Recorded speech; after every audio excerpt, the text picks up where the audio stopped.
Hey everybody, my name is Jeremy Siskind. Thank you for watching. Hey, I'm the author of Jazz Piano Fundamentals, Playing Solo Jazz Piano, the beautiful solo standards for piano, and various other Jazz Piano Fundamentals books. Check them out, jeremysiskind.com, Amazon if you must, anywhere the finest books are sold.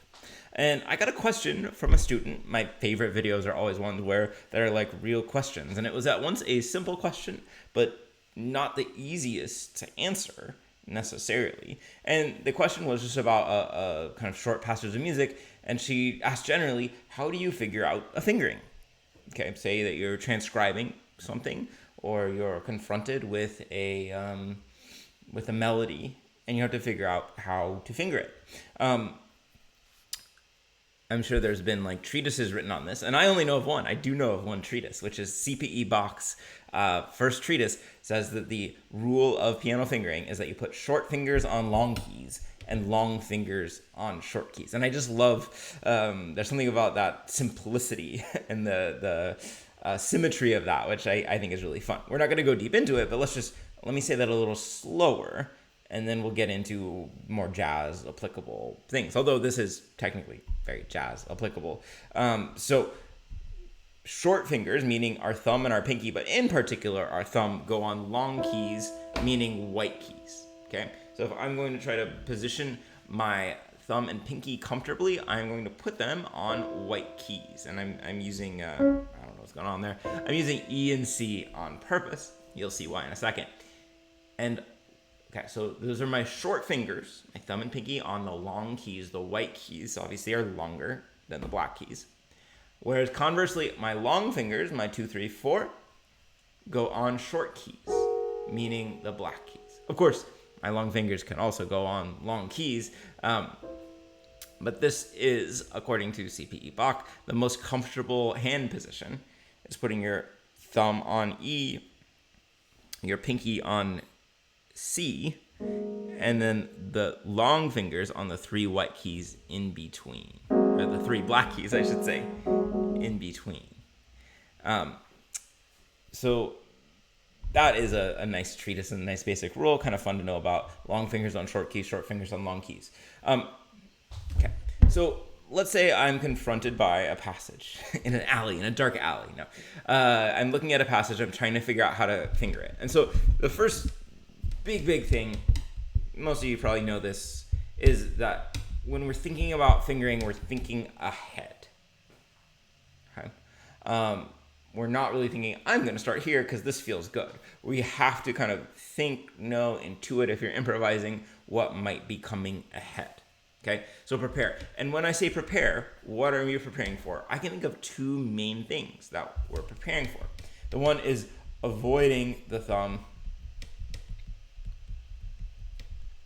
on a black key. You know, we're not going to get shot. We're not going to lose our gig if we put our thumb on a black key, but you've all had the experience is less comfortable because you kind of have to move your hand a little bit back and forth. So it feels unnatural. Second thing that we're going to prepare for is not to run out of fingers. Okay, so if we're ascending and all of a sudden I'm on my 4th finger getting to my pinky, that's running out of fingers. If I'm descending, I'm on my 2nd finger getting to my thumb, that's less urgent because we can cross over our thumb. But it's still, we're trying not to run out of fingers. But yes, particularly ascending, we really have a problem if we're using our pinky because we don't really cross under our pinky. Maybe we should, but we don't. And maybe going along with that, we got to be prepared for leaps. I guess that would be number 3. I don't really want to end up on, my 4th finger and then have a big leap up, right? That's going to be a disaster. I can't leap up big from my 4th finger. I don't really want to end up on my thumb and have a big leap down. Maybe I can cross over again, but it's not probably the ideal situation. So we're preparing to avoid our thumb on black keys, not to run out of fingers, and for leaps.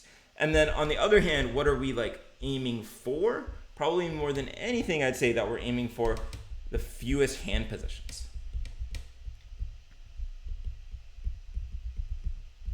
Okay, so we don't want to constantly be having to change hand positions if we can kind of organize ourselves into a few, to just 2 or 3 hand positions, then we're really going to be in good shape. Whereas if we're constantly having to change, it might be bad. So I have a little Hank Jones solo here.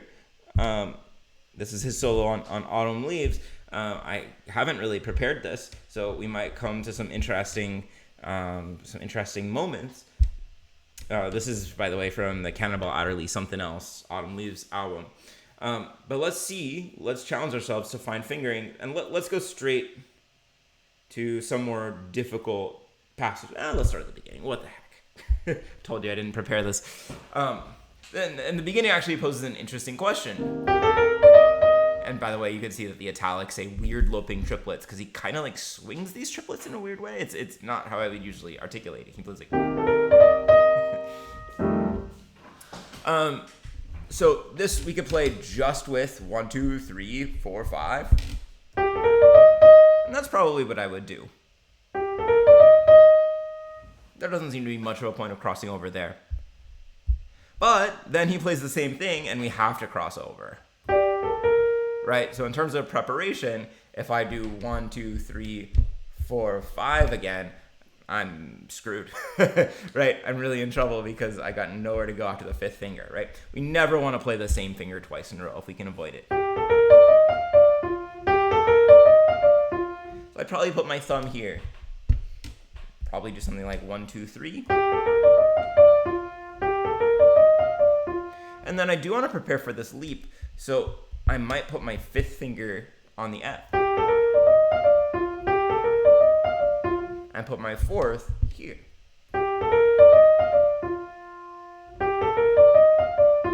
Let's make sure that I have ample time for the leap.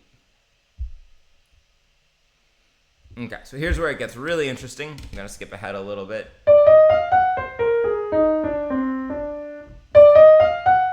Okay, so looking at this, let's talk about this preparation. So I can see that I have 3 black keys in a row. And by the way, just side note, this passage is very cool. He's outlining an A flat major chord with the 9th in there. Very modern sounding, very cool. Hank Jones is the GOAT, or one of the GOATs. So just looking at that, and especially seeing that I also have a black key here, I'm gonna assume that my 1 has to go there. Now, here's another common fingering mistake people make, is that they cross over using their 2 or their 3 all the time. If you do that right here, you're gonna end up in trouble. Why? Well, if you cross over 2, you're gonna have to go back to 1 again. Right? Even if you cross over using your 3rd finger, you're gonna go 3, 2, 1, and be right back on a black key. Is it the end of the world? No. Does it feel natural and nice? Not really. So you cross over using 4, and then you've got your thumb beautifully positioned, and I would cross over with my 2nd finger there. In terms of what leads up to there, it doesn't really matter that much to me. 2, 3, 4 probably.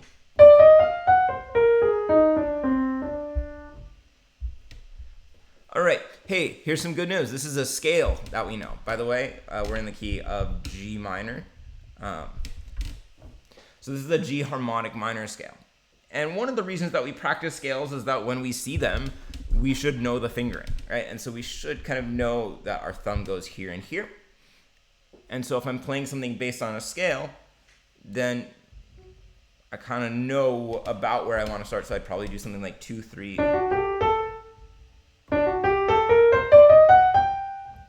It would also be fine to do 1, 3.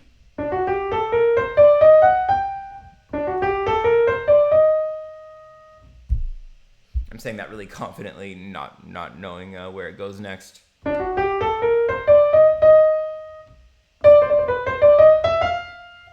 But I think it's all good decisions, because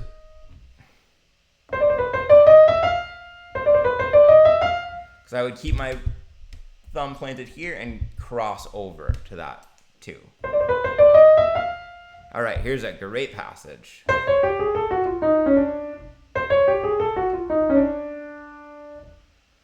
All right, how would we finger this? If you want to, pause, figure this out for yourself, and then let's see how we did together. So we're ending on our 5.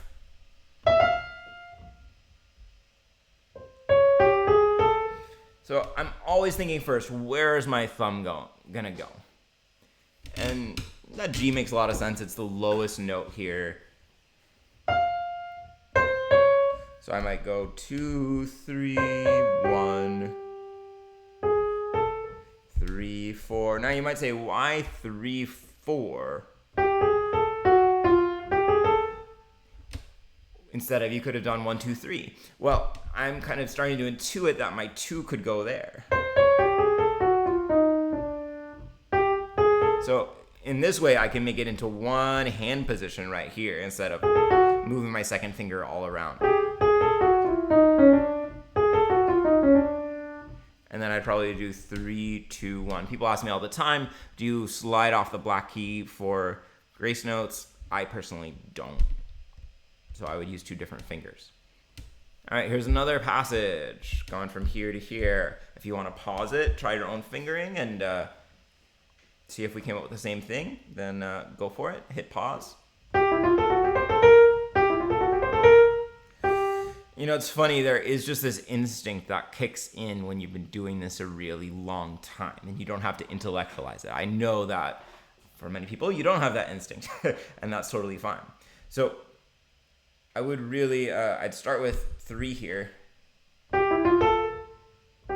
You know, and my answers, of course, aren't the only way possibly to do it, and different people will have different fingerings. I can't guarantee you how Hank Jones did this. But that feels like one hand position.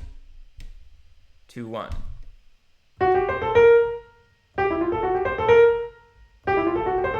And then something like 2, 3. So it's kind of cool. This 2 is kind of a pivot. This 2 is kind of a pivot, and then there's just 2 different hand positions. Two very comfortable hand positions.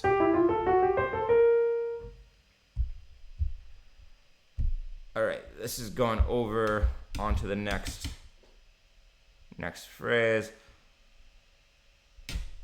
Let's go ahead and do it.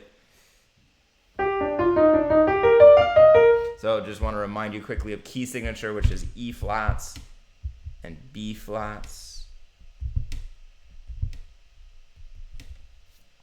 And this starts pretty similar to the previous one in terms of hand positions, right? And there's a way maybe that you could say that hand positions, you know, like those create the improvisation too, right? Like it goes both ways. You form the hand position as you improvise in order to play the improvisation, but the way that your hand falls on the piano also reflects how you're going to improvise. Am I making sense? Who could say? But I could play all that without moving a bit. And then a very familiar hand position. If you've ever studied with me, I've insisted that you learn your 3, 5, 7, 9 arpeggios. And that's exactly what's happening here. Right, that's a 3, 5, 7, 9 arpeggio. And the hand position really continues. Because I can go back to, I'm doing it wrong, 4, 2, 1. And that's where now we have to change hand position again. Here's another time I would cross over to 4. If you learn nothing else from this video, remember to not cross over 1, 2, 1, 2, 1, 2 all the time.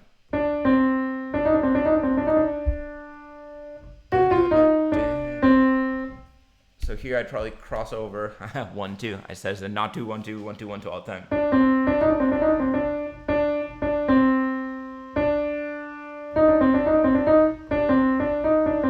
And then here I would like pivot a little bit. I do 1 and then 3, 2, 1. So I'm having to do a little change.